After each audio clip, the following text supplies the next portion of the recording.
पढ़ा था? हमने अपनी पिछली क्लासेस में सेल ऑर्गेनल्स के बारे में पढ़ा था ना। तो आज हम क्या पढ़ेंगे? आज हम उसके आगे पढ़ेंगे।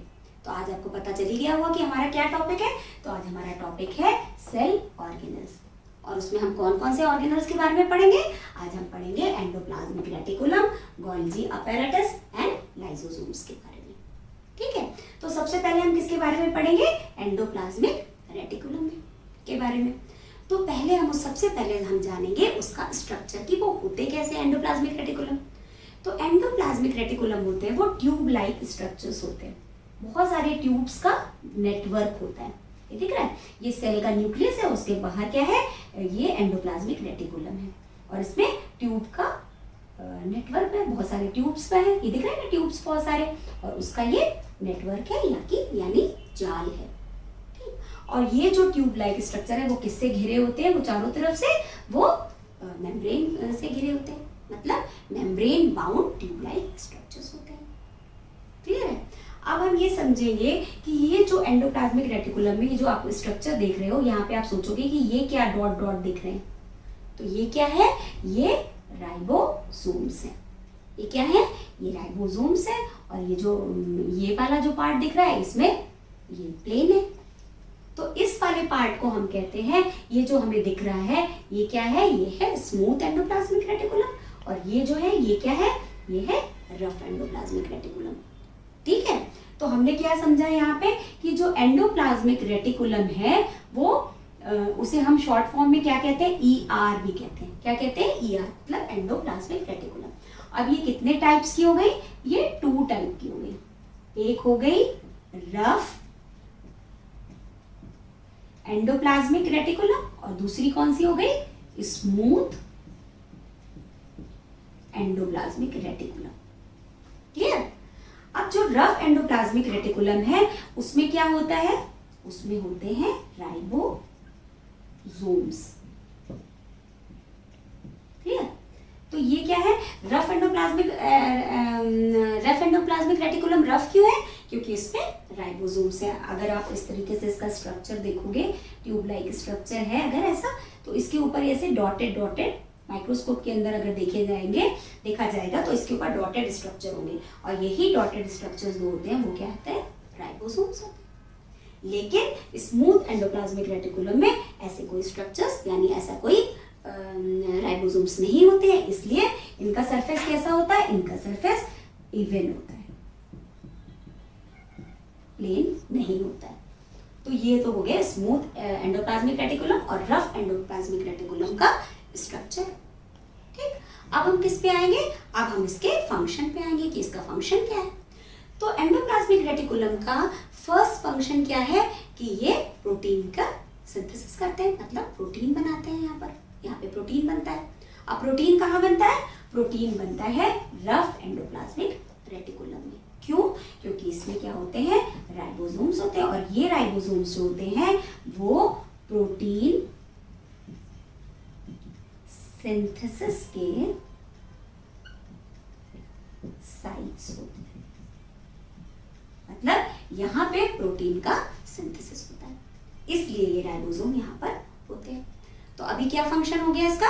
अगर हम अलग अलग देखें तो रफ ER क्या बनाता है? Rough endoplasmic reticulum rough endoplasmic reticulum में क्या होता है? प्रोटीन का सिंथेसिस होता है। वो किसके थ्रू होता है? राइबोसोम के थ्रू। क्लियर? अब नेक्स्ट हम किस पे आ गए? हम नेक्स्ट आ गए स्मूथ एंडोप्लाज्मिक रेटिकुलम के फंक्शन पे।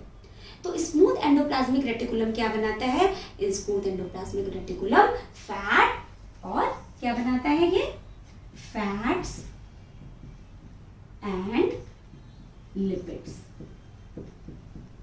ठीक, तो इसका क्या फंक्शन है?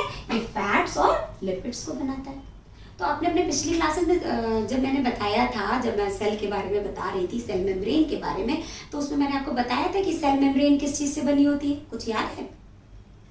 तो सेल मेम्ब्रेन किससे बनी होती है? प्रोटीन और लिपिड से। किससे बनी होती है? प्रोटीन और लिपिड से। तो वो प्रोटीन और लिपिड उसे कहाँ से मिलता है? वो प्रोटीन और लिपिड उसको एंडोप्लाज्मिक रेटिकुलम से मिलता है। तो एंडोप्लाज्मिक रेटिकुलम में प्रोटीन भी बनता है और लिपिड भी बनता है, और उस प्रोटीन और लिपिड का यूज कहाँ पे होता है? सेल मेम्ब्रेन को बनाने में होता है। तो इस प्रोसेस को हम और भी क्या कहते हैं, इस सेल मेम्ब्रेन जो बनती है उस प्रोसेस को हम कहते हैं मेम्ब्रेन बायोजेनेसिस। ठीक, इसे हम क्या कहते हैं, मेम्ब्रेन बायोजेनेसिस, जिसमें सेल मेम्ब्रेन बनती है प्रोटीन और लिपिड से। ठीक, तो इस स्मूथ ईआर का पहला फंक्शन मैंने क्या बताया कि ये फैट्स और लिपिड को बनाता है। दूसरा क्या करता है, दूसरा ये सेल को डिटॉक्सिफाई करता है। अब यहाँ पे ये समझना जरूरी है कि डिटॉक्सिफिकेशन क्या होता है। ये वर्ड तो सुना है ना आप लोगों ने, डिटॉक्सिफिकेशन। अच्छा, तो क्या होता है डिटॉक्सिफिकेशन। अब हमारा जो सेल है, ठीक है, अगर आप यहाँ पे ये देखें, इसको मैं रब कर देती हूँ। तो अब अगर हमारा ये जो सेल है, ठीक, मान, अब इसके अंदर कोई हार्मफुल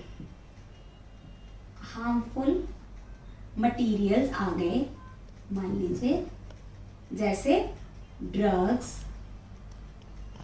या पॉइजन, कुछ भी ड्रग्स या पॉइजन जो कि हार्मफुल है सेल के लिए, तो इसके इफेक्ट को कौन खत्म करता है, उसके इफेक्ट को कौन खत्म करेगा, एंडोएसईआर, माने स्मूथ एंडोप्लाज्मिक रेटिकुलम, इसके इफेक्ट को खत्म कर देंगे। मतलब कोई भी हार्मफुल मटेरियल अगर सेल के अंदर आ रहा है, जैसे कि पॉइजन या कोई हार्मफुल ड्रग, तो उसके इफेक्ट को स्मूथ एंडोप्लाज्मिक रेटिकुलम खत्म करता है, मतलब सेल को डिटॉक्सिफाई करता है।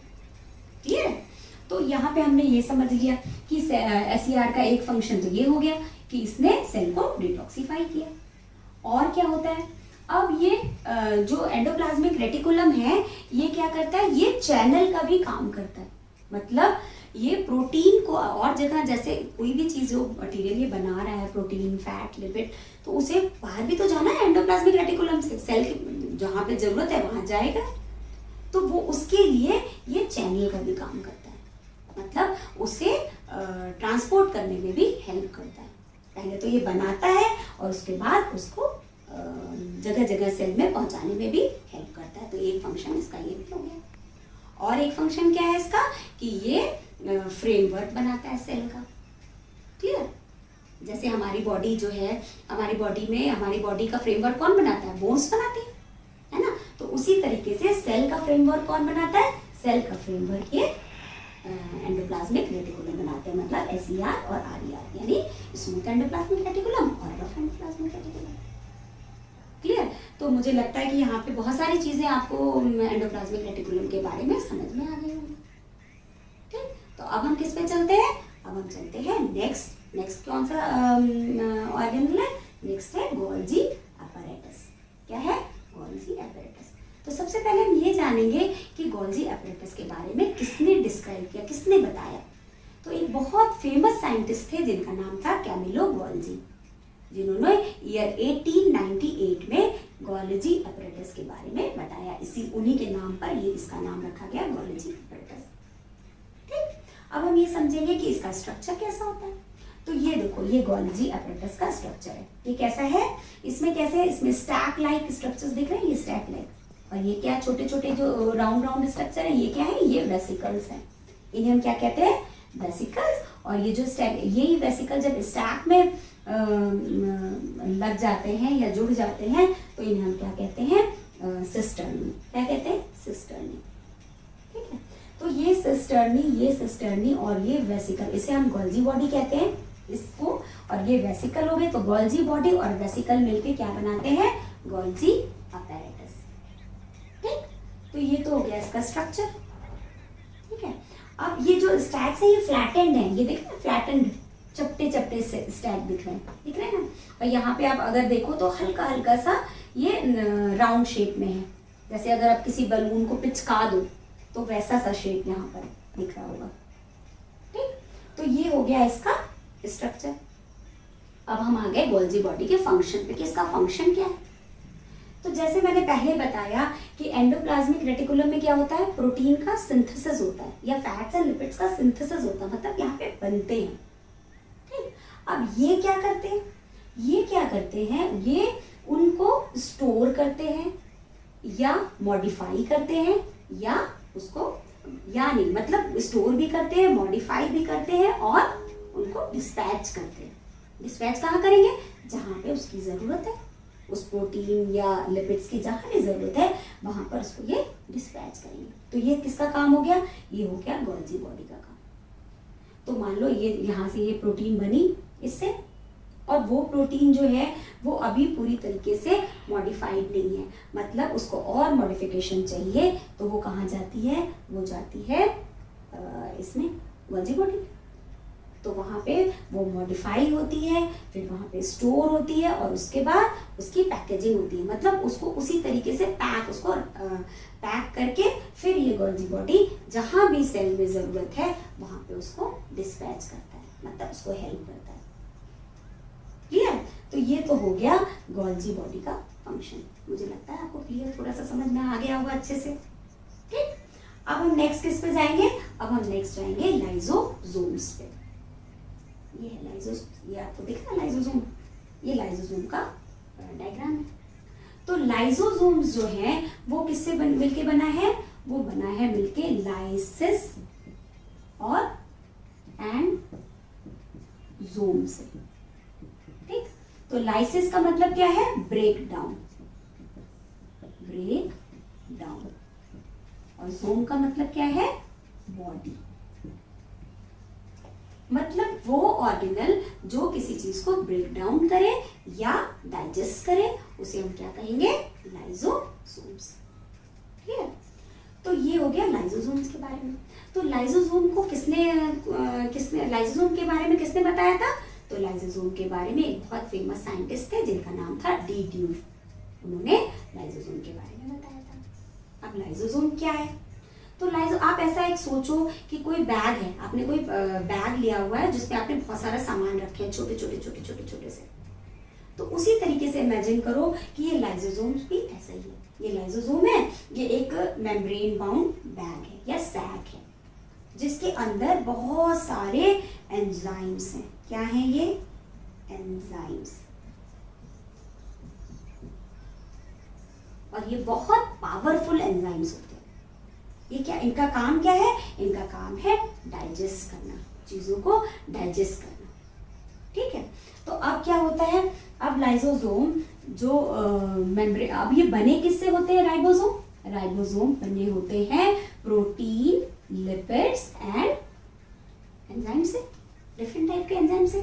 तो लाइजोसोम से बने हुए प्रोटीन, लिपिड और डिफरेंट टाइप के एंजाइम से, जो कि बहुत पावरफुल होते हैं। ठीक है, अब इनका काम क्या होता है? अब इनका काम ये होता है कि मान लो सेल, ये लाइजोसोम, ये सेल है, ठीक है। अब इसमें कोई हार्मफुल बैक्टीरिया इस सेल में कोई हार्मफुल बैक्टीरिया आ गया, एंटर कर दिया। अब ये जो बैक्टीरिया है अगर ये हार्मफुल है तो लाइजोसोम क्या करेगा? लाइजोसोम जाके यहाँ पे अटैच हो जाएगा इससे, ठीक। और ये इसको अटैच करने के बाद इस जो बैक्टीरिया है इसको डाइजेस्ट कर देगा। तो कोई भी हार्मफुल मटेरियल और कोई भी ऐसा जो सेल के लिए जरूरी नहीं है, अगर वो सेल के अंदर आता है तो लाइजोसोम उससे जाके अटैच होता है और उसको डाइजेस्ट कर देता है। क्यों? क्योंकि इसके अंदर बहुत सारे पावरफुल एंजाइम्स होते हैं। क्लियर है? अब इसके बाद इसका और क्या फंक्शन है? इसको हम, हाँ, यहाँ पे एक इंटरेस्टिंग बात ये बताऊंगी आपको कि इसको हम क्या कहते हैं? इसे हम सुसाइडल बैग भी कहते हैं, ठीक। लाइजोसोम को क्या एक और नाम क्या है? Suicidal bag. अब यहाँ पे आप ये पूछोगे कि सुसाइडल बैग क्यों है? ये सुसाइडल बैग इसलिए है कि कभी कभी क्या होता है, सेल जो है, ठीक है, सेल नॉर्मल फंक्शन नहीं करने लगती है, मतलब उसका जो फंक्शन होता है, जो उसका बिहेवियर होता है वो एबनॉर्मल हो जाता है, वो नॉर्मल तरीके से अपना फंक्शन नहीं कर पाती है। उस समय क्या लाइसोसोम है, ये और जब फट जाता है तो उसके सारे एंजाइम्स होते हैं वो बाहर निकल जाते हैं और वो सारे एंजाइम उसी सेल को खा लेते हैं या उसको खत्म कर देते हैं, ठीक। तो इसलिए इसको क्या कहते हैं? इसलिए इसको हम सुसाइडल बैग भी कहते हैं, लाइसोसोम्स को। और क्या करता है लाइसोसोम? लाइसोसोम जो सेल ऑर्गेनल्स हैं, जैसे मैंने बताया बहुत सारे सेल ऑर्गेनल्स हैं, अब वो जब खराब हो जाते हैं या जब बेकार हो जाते हैं तो उनको कौन डाइजेस्ट करेगा? जैसे आप समझ लो कि हमारे घर में कोई गार्बेज है, तो उसको कौन खत्म करेगा? उसको हटाना पड़ता है, वहां से गार्बेज को, कूड़े को हटाना पड़ता है ना। उसी तरह से जो सेल का गार्बेज है या सेल के जो भी खराब ऑर्गेनल्स हैं या कोई हार्मफुल मटेरियल है, तो उसे कौन डाइजेस्ट करेगा? वो उसको डाइजेस्ट करेगा लाइसोसोम।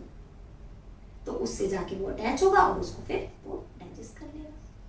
तो ये तो हो गया हमारा लाइसोसोम का फंक्शन। ठीक, तो हमने क्या समझा? अब इसको अगर हम समराइज कर लें तो सबसे पहले हमने एंडोप्लाज्मिक रेटिकुलम के बारे में जाना, फिर गोल्गी अपैरेटस और फिर लाइसोसोम। तो एंडोप्लाज्मिक रेटिकुलम में क्या होता है? एंडोप्लाज्मिक रेटिकुलम में प्रोटीन का सिंथेसिस होता है जो कि रफ ईआर बनाता है, और फिर फैट और लिपिड्स का होता है जो कि स्मूथ ईआर बनाता है। इसके अलावा क्या करता है एंडोप्लाज्मिक रेटिकुलम? इसके अलावा इसके जो मटेरियल्स हैं उनके ट्रांसफर में भी हेल्प करता है ना। और क्या करता है? और जो एसईआर होता है वो क्या करता है, मतलब स्मूथ एंडोप्लाज्मिक रेटिकुलम क्या करता है? ये फैट्स और लिपिड को बनाता है, तो बताया था मैंने। और इसके अलावा सेल को डिटॉक्सिफाई भी करता है, मतलब कोई भी हार्मफुल जो भी मटेरियल सेल के अंदर आएंगे उसको खत्म करने में हेल्प करता है। ये तो हो गया हमारे एंडोप्लाज्मिक रेटिकुलम के बारे में। फिर हमने गोल्गी अपैरेटस के बारे में पढ़ा था। ये क्या करता है? ये जो भी प्रोटीन या फैट या लिपिड जो भी आते हैं उनको स्टोर करता है, मॉडिफाई करता है और उसके बाद उसको डिस्पैच करता है। ये काम गोल्गी अपैरेटस का है। और ये कैसे होते हैं? ये फ्लैट स्टैक्स होते हैं, है ना, फ्लैट स्टैक्स लाइक स्ट्रक्चर होते हैं और इसमें वेसिकल्स भी होते हैं। क्लियर?